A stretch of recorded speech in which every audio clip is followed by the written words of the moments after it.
प्रोनेसिस investor academy के इस brand new video में आप सभी का बहुत बहुत स्वागत है। फिलहाल स्टॉक मार्केट के जैसे हालात हैं, इस तरह के हालात में ऑलमोस्ट सभी इन्वेस्टर्स के दिमाग में दो प्रश्न तो बिल्कुल चल रहे होंगे, दो क्वेरीज। हाँ, नंबर वन, हमने 100 रुपीज़ इन्वेस्ट किया, क्या वो पूरा का पूरा 100 रुपीज़ हमारा डूब जाएगा? मतलब कि पूरा का पूरा पैसा गायब, क्या ऐसा स्टॉक मार्केट में हो सकता है? नंबर सेकंड, मान लीजिए हमारा पैसा जो भी हमने इन्वेस्ट किया 30, 40, 50% तक गिर गया, ठीक है, तो क्या वो पैसा फिर से वापस आएगा और क्या लॉन्ग टर्म तक हम स्टॉक मार्केट में बने रहेंगे? तो इतना गिरने के बाद हमारा जो भी रिटर्न आएगा, क्या वो अच्छा रिटर्न आएगा? तो इन सारे प्रश्नों का डिटेल में मैं आपको जवाब दूंगा end of course market update भी देखेंगे। तो पूरा वीडियो देखें, अच्छी तरह से समझे, पसंद आए तो लाइक और शेयर करें। पहली बार हमारे यूट्यूब चैनल पे आए हैं तो चैनल को जरूर सब्सक्राइब करें। सबसे पहले इंडियन स्टॉक मार्केट्स देख लेते हैं। तो देखिए, मार्केट्स के हालात तो आज रिलेटिवली कल के मुकाबले देखेंगे तो आपको अच्छा लगेगा, खासकर लार्ज कैप्स तो ऑलमोस्ट 1% के ऊपर है। जब हम वीडियो रिकॉर्ड कर रहे हैं तो हालात ठीक हैं। मिड कैप थोड़ा बहुत गिरा हुआ है, बहुत ज़्यादा गिरावट नहीं है, लेकिन हाँ, स्मॉल कैप और माइक्रो कैप आज भी ज़्यादा गिरा हुआ है। इनफैक्ट अगर आप आज सुबह मार्केट देखते ना तो हालात बहुत ख़राब थे। लार्ज कैप्स थोड़ा बहुत ऊपर था, मिड कैप 2% से ज़्यादा गिरा हुआ था और स्मॉल कैप 4% से थोड़ा ही कम गिरा हुआ था और माइक्रो कैप 4% से भी ज़्यादा गिरा हुआ था। लेकिन काफ़ी हद तक रिकवरी आया है स्टॉक मार्केट्स में, जो कि अच्छा न्यूज़ है। देखिए, यहाँ पे सबसे पहले ये जान लेते हैं कि भाई ये मार्केट में चल क्या रहा है ना। ऑल ऑफ अ सडन ये लार्ज कैप को क्या हो गया, क्योंकि डेली बेसिस पे गिर रहा था वो, तो ये ऊपर कैसे चल गया, वो भी अच्छा खासा ऊपर गया है। तो देखिए, लार्ज कैप कल भी मैंने आपको बताया था कि जो भी गिरावट होना था वैल्यूएशन के पर्सपेक्टिव से ना, तो वो हो चुका है। यहाँ से गिरावट आ सकता है, बिल्कुल थोड़ा बहुत और गिरावट आ सकता है, लेकिन वैल्यूएशन कंफर्ट लार्ज कैप्स में आ चुका है ऑलरेडी, ठीक है। तो देखिए, जिसके पास भी पैसा है थोड़ा बहुत, जैसे म्यूचुअल फंड्स अभी भी ना 5-6% कैश पे बैठे हुए हैं, एफआईआईज अगर वो भी चाहें तो थोड़ा बहुत आप इन्वेस्टमेंट कर सकते हैं कि लार्ज कैप, क्योंकि उनका इन्वेस्टमेंट ज़्यादा लार्ज कैप में हो, वैल्यूएशन तो अट्रैक्टिव है। म्यूचुअल फंड कंपनीज भी ऑफ कोर्स यहाँ पे थोड़ा बहुत डिप्लॉय कर सकती हैं, रिटेल इन्वेस्टर्स के पास वैल्यूएशन कंफर्ट आ गया है, इसीलिए आप ये पॉजिटिविटी देख रहे हैं। और सबसे बड़ा बात, ये पॉजिटिविटी जो आप लार्ज कैप में देख रहे हैं उसका रीज़न ये है कि RBI, that is central bank of India, ने लिक्विडिटी काफ़ी बढ़ाया है बैंकिंग सिस्टम के लिए। कल भी मैंने आपको बताया था ना कि सेंट्रल बैंक को लिक्विडिटी बढ़ाना पड़ेगा, क्योंकि लिक्विडिटी बहुत ज़्यादा प्रॉब्लम है। एवरेज लिक्विडिटी डेली अगर आप देखें ना, एवरेज उसका निकालेंगे बैंकिंग सिस्टम में 2 लाख करोड़ के आसपास का डिफिसिट आ रहा था, और 1-2 दिन तो कभी कभी ये 3 लाख करोड़ भी क्रॉस कर गया था।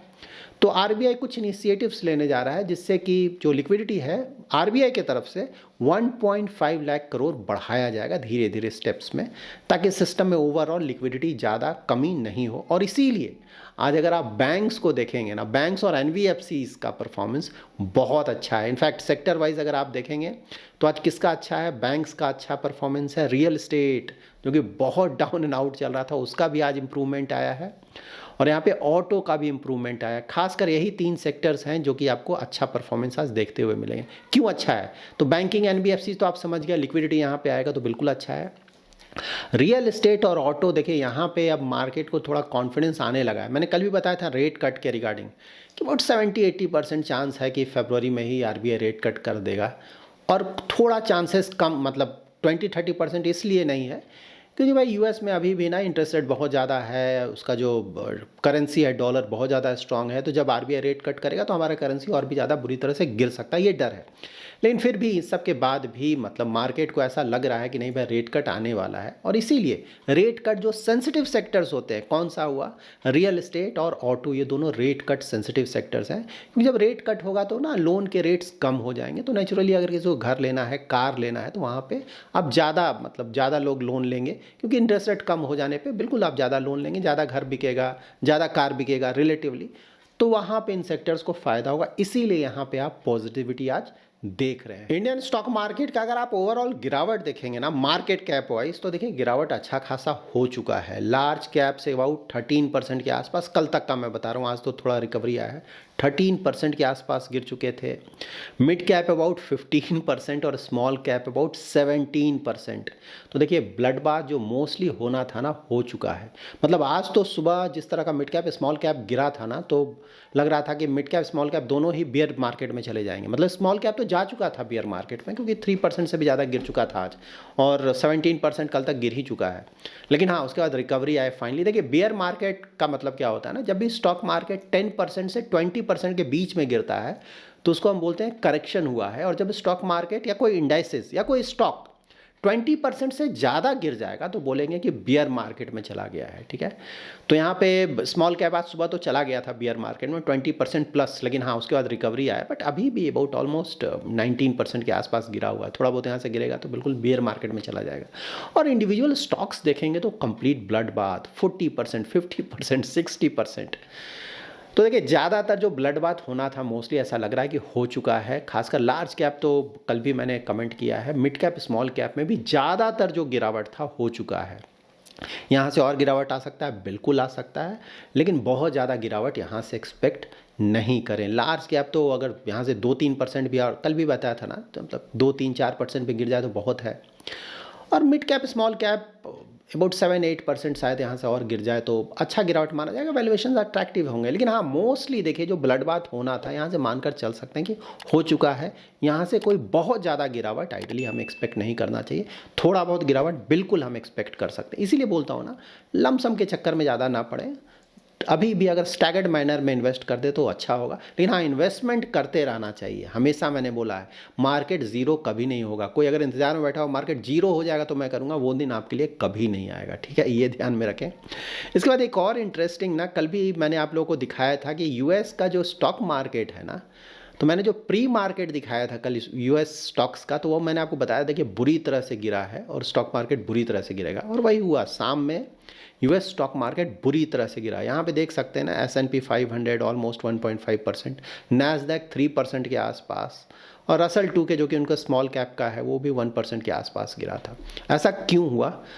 तो इसका रीज़न देखिए, मोस्टली ये नी जर्क रिएक्शन ही है। ठीक है, लेकिन हाँ, इसका ऑफकोर्स रीज़न तो है। रीज़न ये है कि चाइना का एक AI स्टार्टअप है ना, उसका नाम है डीप सीक। डीप सीक एक नई कंपनी है ना, मतलब लेट 2023 में लॉन्च हुआ है और स्टार्टअप है, छोटी मोटी कंपनी है। लेकिन इस कंपनी ने एक ऐसा AI मॉडल बना दिया जो कि जो मार्केट में ऑलरेडी एग्जिस्टिंग प्लेयर्स हैं, बड़े बड़े प्लेयर्स हैं, लाइक ओपन AI का ChatGPT NH4, मेटा है, इनका जो भी AI मॉडल है उससे compete कर पा रहा है। डीप सीक फिलहाल एप्पल स्टोर पे US, UK और चाइना में टॉप रेटेड फ्री ऐप है। बहुत बड़ी बात है। देखिए, मॉडल बन गया AI मॉडल, इसके कारण प्रॉब्लम नहीं है। प्रॉब्लम यहाँ पे है कि ये जो AI मॉडल बना है, इसका प्राइस दैट इज कॉस्ट बहुत कम है। मतलब US में ये बड़ी बड़ी कंपनीज ना बिलियन US डॉलर्स खर्च करके ये मॉडल बना रही हैं, और इस कंपनी ने कुछ मिलियन खर्च करके बना दिया। ठीक है, प्लस US की जो कंपनीज हैं बहुत एडवांस चिप्स यूज़ कर रही हैं, जबकि चाइना की इस कंपनी ने कोई बहुत ज़्यादा एडवांस चिप यूज़ नहीं किया।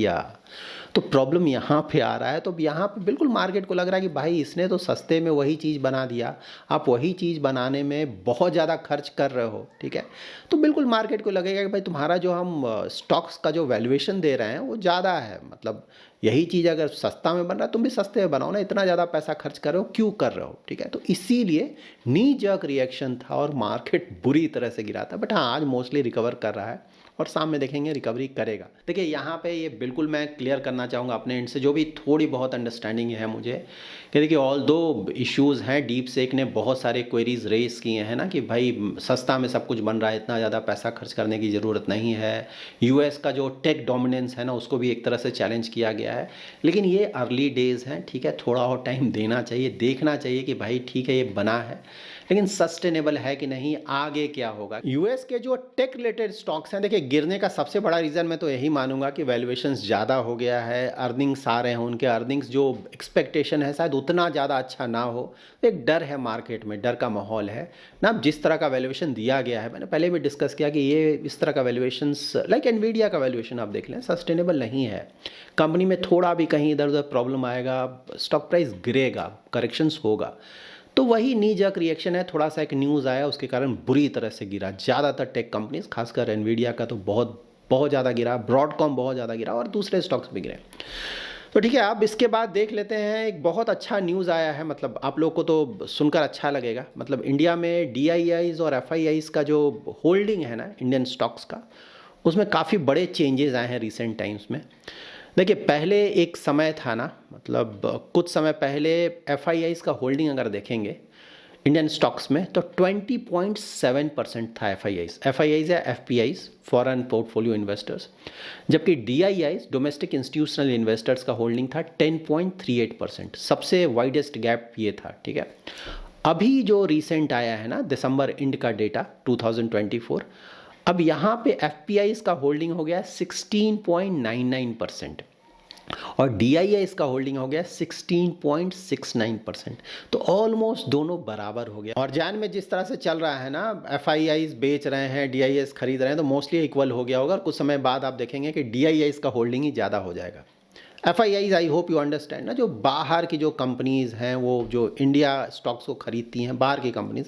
डीआईआईज मीन्स इंडियन कंपनीज़ ना, जैसे म्यूचुअल फंड कंपनीज़ हो गई, इंश्योरेंस कंपनीज़ हो गई, कुछ बैंक्स का इन्वेस्टमेंट हो गया, फिर पेंशन फंड्स का इन्वेस्टमेंट हो गया, इंडिया बेस्ड, वो डीआईआईज हो गया। तो यहाँ पे ऑफकोर्स रिटेल का भी पैसा इन्वेस्ट होना ना, म्यूचुअल फंड में आप अपना पैसा इन्वेस्ट कर रहे हैं, उसके बाद इंश्योरेंस में आप अपना इन्वेस्टमेंट कर रहे हैं, लाइक यूलिप्स ऑल दैट, तो उसके थ्रू भी यहाँ इन्वेस्टमेंट हो रहा है। तो ये अच्छी न्यूज़ है ना, फाइनली जानकर अच्छा लगा। फाइनली हम लोग का जो होल्ड है इंडियन इक्विटी मार्केट पे वो बढ़ रहा है।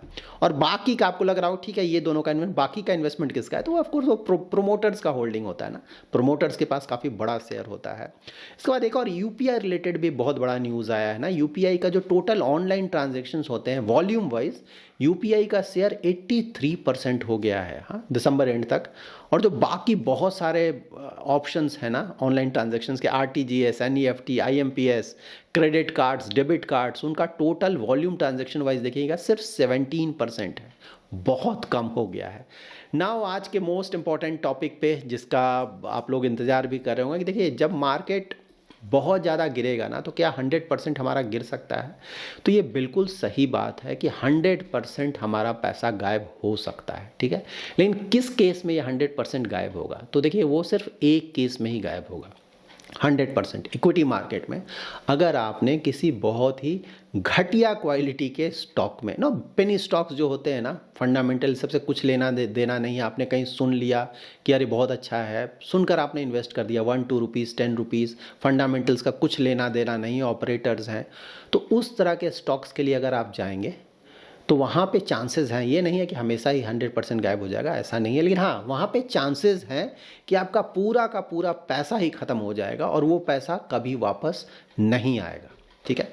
अब यहाँ पे ना है कि भाई अच्छे क्वालिटी के अगर स्टॉक्स में इन्वेस्ट करें या फिर म्यूचुअल फंड स्कीम्स में इन्वेस्ट करें तब क्या ऐसा हो सकता है, वहाँ पे ऐसा नहीं हो सकता है, ठीक है। अगर आप अच्छे क्वालिटी के म्यूचुअल फंड स्कीम्स में इन्वेस्ट करें, इवन घटिया क्वालिटी के म्यूचुअल फंड स्कीम में भी इन्वेस्ट करें, डाइवर्सिफाइड फंड्स में, तो वहाँ पे आपका पूरा पैसा ज़ीरो नहीं होगा। उसी तरह से अगर अच्छे क्वालिटी के स्टॉक्स में इन्वेस्टमेंट करेंगे जिसका फंडामेंटल्स अच्छा है, अच्छे वैल्यूएशंस पे इन्वेस्ट करेंगे, वहाँ पे भी पूरा का पूरा पैसा आपका गायब नहीं होगा। अब यहाँ पे जान लेते हैं कि अगर 30-40% गिर जाए, 50% गिर जाए तो क्या वापस आएगा, और वापस आएगा तो क्या वहाँ पे अगर लॉन्ग टर्म के लिए बने रहेंगे तो रिटर्न्स अच्छा आएगा कि नहीं। तो देखिए सबसे पहले तो क्लियर कर दूं कि यस वापस आएगा, और सेकंड ये भी सही है कि आपको लॉन्ग टर्म में अच्छे रिटर्न्स भी मिल जाएंगे, ठीक है। तो इसके लिए सबसे पहले ये चार्ट मैं कई बार आप लोगों को दिखाया, फिर से आप देख लीजिए। देखिए स्टॉक मार्केट गिरता जरूर है लेकिन वापस आता है और बहुत तेज़ी से वापस आता है। हमेशा देखिए 2008 देखिए ना कितना बुरी तरह से गिरा, 50% से ज़्यादा गिर गया। नेक्स्ट ईयर तुरंत पूरा वापस आ गया, बहुत तेज़ी से वापस आ गया। फिर आप देखिए 2011 25% से गिरा, फिर वापस आ गया। उसी तरह से मंथली भी देखिए ना, जैसे कोविड के समय देखिए आप ना 2020 मार्च में 20% से ऊपर गिरा, फिर वापस आ गया। तो देखिए बिल्कुल सही बात है कि मार्केट गिरेगा तो अच्छा है, ख़राब है, सब कुछ गिरेगा, लेकिन जब मार्केट रिकवर करेगा तो अच्छा वाला वापस आएगा और अच्छा रिटर्न देगा। जो घटिया क्वालिटी का है वो शायद वापस ना आए, वहाँ पे पैसा डूब जाएगा। तो सिर्फ आपको बेसिक यही ध्यान रखना है। देखिए अगर आपको इक्विटी मार्केट का आइडिया नहीं है तो सिर्फ और सिर्फ इक्विटी म्यूचुअल फंड के लिए जाएं, वहाँ 100% कभी नहीं डूबेगा। इक्विटी म्यूचुअल फंड में भी डाइवर्सिफाइड इक्विटी फंड्स के लिए जाएं ना, जो large cap, mid cap, small cap, flexi cap, multi cap, large and mid cap मैं बोलता हूँ हमेशा ना, वहाँ पे जाओ, वहाँ आपका पूरा पैसा कभी नहीं डूबेगा। वहाँ पे भी आपको ये ध्यान रखना है कि अगर आप ज़्यादा रिस्क नहीं लेना चाहते हैं तो सिर्फ लार्ज और फ्लैक्सी कैप फंड्स के लिए जाएं, और फ्लैक्सी कैप में भी वैसे फ्लैक्सी कैप फंड्स जहाँ के लार्ज कैप के स्टॉक्स का एक्सपोजर ज़्यादा है। फिलहाल देख रहे हैं मार्केट में क्या चल रहा है ना, तो अभी जो रिकवरी होगा वो सबसे पहले आप देखेंगे लार्ज कैप के स्टॉक्स में ही होगा, और वहाँ पे आपको अच्छे खासे रिटर्न्स भी आने लगेंगे कुछ महीने में ही आप देखेंगे, ठीक है। Large caps, mid cap, small cap अभी रिकवरी में और टाइम लगेगा, यहाँ और भी ज़्यादा गिर सकता है, रिकवरी में टाइम लगेगा, इमीडिएटली वो रिकवर नहीं होगा। देखिए स्टॉक मार्केट में या फिर रिटर्न्स के मामले में हमेशा ध्यान में रखें कि देखिए जो भी पैसा गिर जाता है ना उसको वापस आने में टाइम लगता है। क्यों ऐसा होता है कि मान लीजिए आपने 100 रुपीज़ इन्वेस्ट कर दिया, अब मार्केट बुरी तरह से गिरा, वो 100 रुपीज़ 50 रुपीज़ बन गया, तो यहाँ पे मार्केट कितना गिरा, 50% गिरा।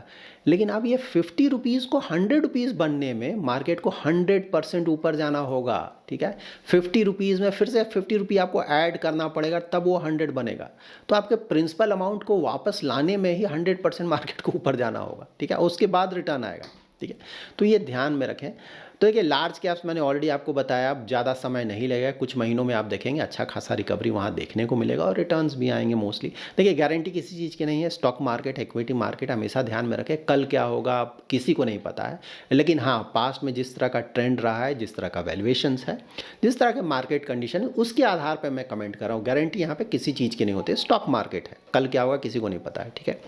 उसी तरह से मिड कैप, स्मॉल कैप, बिल्कुल यहाँ से थोड़ा और आप गिरावट एक्सपेक्ट कर सकते हैं, और वहाँ पर वापस आने में भी टाइम लगेगा, इमीडिएटली शायद पूरी तरह से रिकवर ना करे, अच्छा खासा टाइम लग सकता है। इस वीडियो के कंक्लूजन में ये बोला जा सकता है कि देखिए गिरावट ज़्यादातर हो चुका है। अगर किसी को पोर्टफोलियो बनाना है, इक्विटी का पोर्टफोलियो, तो नेक्स्ट 2 to 3 मंथ्स में वो पोर्टफोलियो बनाया जा सकता है। लेकिन हमेशा याद में रखें, पोर्टफोलियो जब भी मैं बोल रहा हूँ मीडियम टू लॉन्ग टर्म का पोर्टफोलियो, कोई कुछ घंटे का पोर्टफोलियो बनाना चाहता है ना, लोग करते हैं इन्वेस्टमेंट ना, कुछ घंटों का, कुछ मिनट्स का, कुछ महीनों का, तो उसके बारे में इस यूट्यूब चैनल पे हम डिस्कशन नहीं करते हैं। हम सिर्फ मीडियम टू लॉन्ग टर्म की बात बोलते हैं ना, medium term 5 to 10 years, long term more than 10 years. तो अगर उस तरह के इन्वेस्टमेंट होराइजन के लिए कोई पोर्टफोलियो बनाना चाहता है अच्छे क्वालिटी के स्टॉक्स का और अच्छे क्वालिटी के म्यूचुअल फंड स्कीम्स का, तो बिल्कुल वो बनाया जा सकता है। अगेन, जल्दबाजी में कोई भी इन्वेस्टमेंट नहीं करें, स्टैगर्ड मैनर में करें। एसटीपी, सिस्टमैटिक ट्रांसफर प्लान, कल मैंने डिटेल में आप लोगों को बताया था वीडियो में,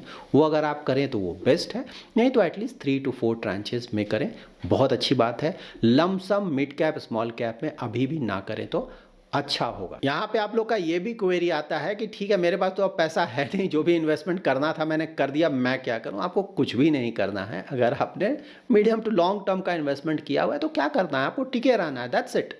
अगर क्वालिटी अच्छा है, स्टॉक हो या फिर म्यूचुअल फंड स्कीम हो, कुछ भी नहीं करना है। देखिए परेशानी सिर्फ 2 तरीके के लोगों का होता है। नंबर 1, जो कि शॉर्ट टर्म या वेरी शॉर्ट टर्म के लिए इक्विटी के लिए जाते हैं, उनका तो लाइफ फुल ऑफ हेडेक है ना, मतलब डेली बेसिस पे उनका हेडेक है, तो उनका कुछ नहीं किया जा सकता, वहाँ तो प्रॉब्लम बना रहेगा। और नंबर 2, जो कि बिना सोचे समझे, बिना क्वालिटी देखे हुए इन्वेस्टमेंट करते हैं, घटिया क्वालिटी का स्टॉक से आपको हमेशा प्रॉब्लम रहेगा, पैसा वहाँ डूबने का बिल्कुल डर है, उसमें कहीं कोई डाउट नहीं है। उसी तरह से म्यूचुअल फंड स्कीम में आपको बिल्कुल आइडिया नहीं है, सिर्फ लास्ट 1 ईयर का रिटर्न देकर इन्वेस्टमेंट कर रहे हैं, वो भी thematic fund, sector fund, factor fund, बिल्कुल आपको प्रॉब्लम होगा।